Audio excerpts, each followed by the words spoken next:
anao misaotra anao,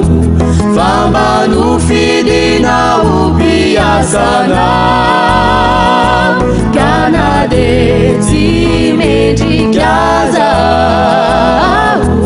nomenao anjaranao miasanao, sinonao Andriamanitro, sinonao anombatinedrinao, mpanotao tsy mendrika tokoa, nefa indro fatoloranao nisoa, ka ambara-pety zaho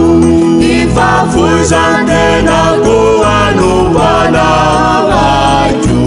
tsy andraraky lomiadoa, fa tena anao niasanao tokoa, ka anisaiko naniaiko, niandroko niareko nifanaiko Jesu, voiko ary hoentiko manao, tsy manefitra ho fanompoko izao.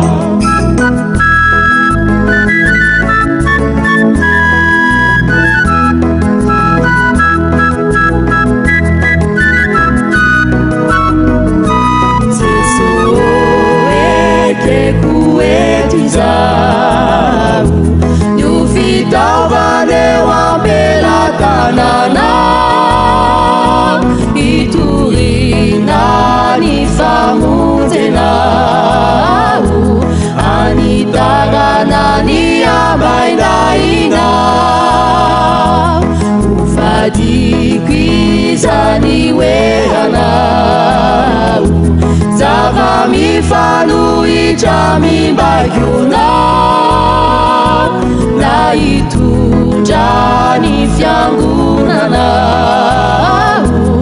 anao ny fanaon'izao tontolo izao, ka ambara-pety zaho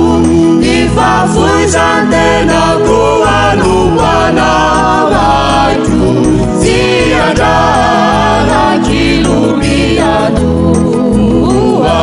fa tena anao niasanao tokoa, ka anisaiko naniaiko, niandroko niareko nifanaiko Jesu, voiko ary hoentiko manao, tsy manefitra ho fanompoko izao.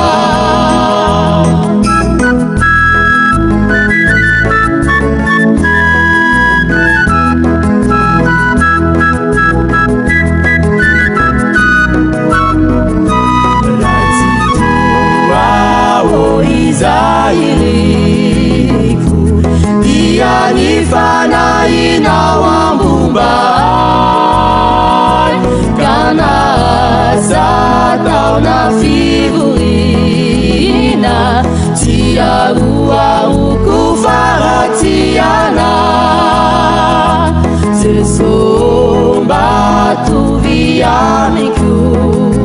fa ianao tsafoina sarakay, raha ianao no miaraka amiko toko, tsy misy asa tsara izay tsy efako,